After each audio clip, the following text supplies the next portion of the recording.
Hey, it's Coach Anjalon, and I just wanted to share with you this mindful coloring moment and have a little chat while I color. I wanted to kind of address the issue of burnout. Have you been feeling burnout? Have you been experiencing that? Have you been feeling like overwhelmed and just really stressed out, stuck, not feeling like things are changing or things aren't improving, they're not getting better? I want to talk about that because oftentimes we're trying to figure out what's going right, what's going wrong, what am I doing right, what am I doing wrong. But the founder of MBSR, John Kabat-Zinn, his infamous quote is, "As long as you are breathing, there is more right with you than wrong." When I took my first MBSR course, that was just a powerful quote for me. I really needed something that said you were going to be okay. And I have my faith. I believe in Christ. I follow him. I read the Bible. I was going to church and everything. It wasn't that my spiritual foundation was shaken. It was that there was so much going on. Like literally it's the image of like the trash can on fire. Everything was going on, and it just kind of felt like, what can I do? And I didn't feel like I could do much because because of the situation we were in. Fast forward to, returning to get back to try to do things as close to what we were used to in the past. Of course, nothing is ever going to be the same. It always can be better. It can be, things change. Things will be different. They're not going to, we can't go backwards and go back there. And I know sometimes we feel like we wish we could do that. And for a long time, I was stuck in nostalgia. I was like, oh, I remember this, I remember that, I remember this. But then I had to realize, like, Anjalon, you have to let that go. That is a wonderful memory.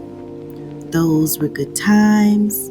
I remember those feelings I had back then. I remember how connected I feel. But I have to allow myself to be present, and I have to allow myself to move forward. And with that brought a lot of new issues.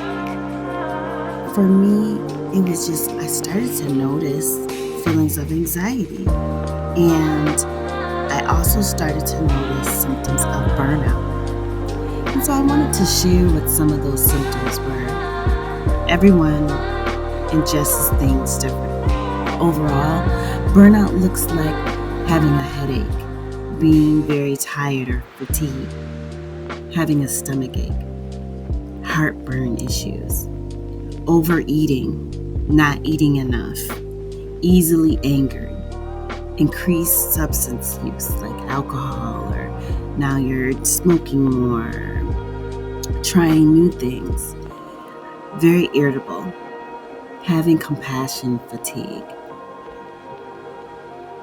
Any of those symptoms, plus there's more, could be signs of burnout. So you really have to check in with yourself, and that's where the practice of self-awareness comes in. Because if you're not aware of something, there's nowhere you can change it. So if you're like, oh, I have a headache, but I always get headaches, not a big deal, then you're going to minimize what's going on with you.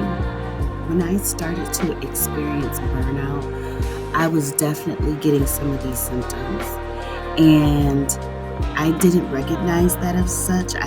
So I was taking it on as a personal problem. And with that came judgment, self-judgment. With that came some shame. With that came embarrassment. And feeling like helpless, like I couldn't do anything about it. And it was very different from just a reaction to stress. So your reaction to stress is just like, oh, like, this is too much. I need a break. I'm going to take a vacation. I have too much going on right now. Let me scale back. But burnout is just that feeling of I am completely unfulfilled. There's some emptiness here. Like, no matter how much I do, I still feel empty. And no matter how many days I have off or how much vacation time I take, I still feel like stuck. And I feel like I'm not making a difference. There's something wrong going on. I still feel like there is nothing that I can change that would make things better. And it makes you feel like you're just out of control. Like everything is out of your control. So as I started to realize that, okay, I'm experiencing some compassion fatigue, I'm experiencing some burnout, I started to really focus on myself. And that's when I started to work on how can I heal myself. And I went inwards, but I did it in a way that I was doing a lot of crafts, a lot of things that make me this soothing for me, like this coloring, like taking my time to color, not judging myself. If I want to color someone with their skin purple, that's what I want to do. Just if I wanted to color and make all the trees black, that's what I'll do. Whatever I wanted to do, I was just allowing it to be done.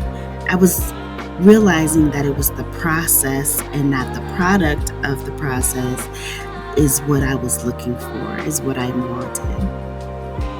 And through those activities, I was able to realize that I did have control. I was able to get unstuck.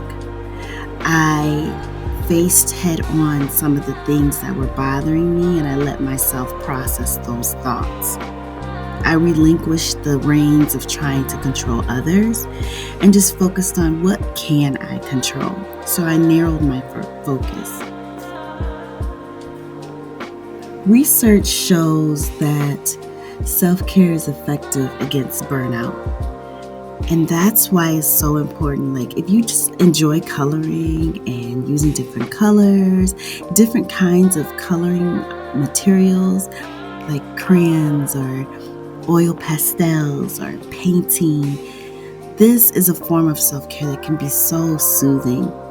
And it's even better when you do it with a group. I know one of my best friends, we get together monthly and we just have a night of self-care, and that's what we do. We just paint, talk, laugh, listen to music, and that is replenishing for us. That rejuvenates us, gives us some energy to go into the next week. I'm glad that I realized that is part of my healing journey, that is a part of my self-care routine.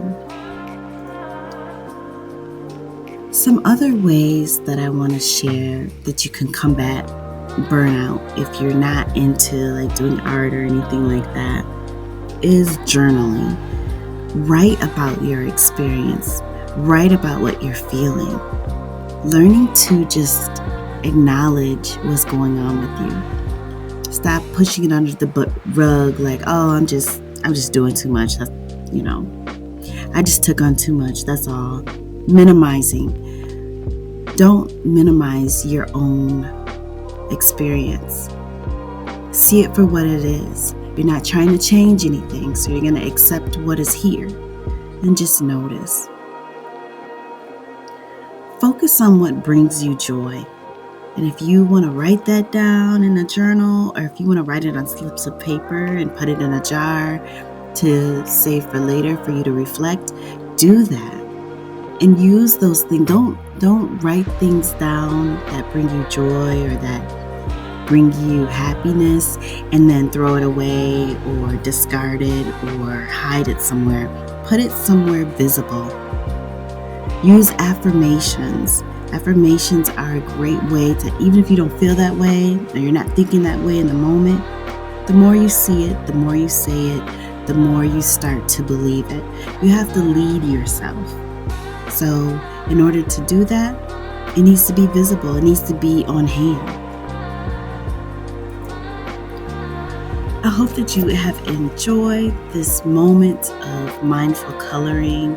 And again, it's just like the end product is like the last thing on my mind. I just want to color. I just want to look at different shapes and images and make them beautiful and my own and make them whatever I'm feeling at the moment.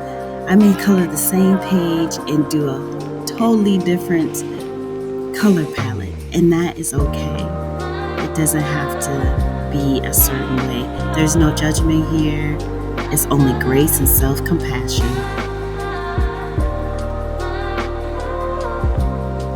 Thank you for listening, and be resilient.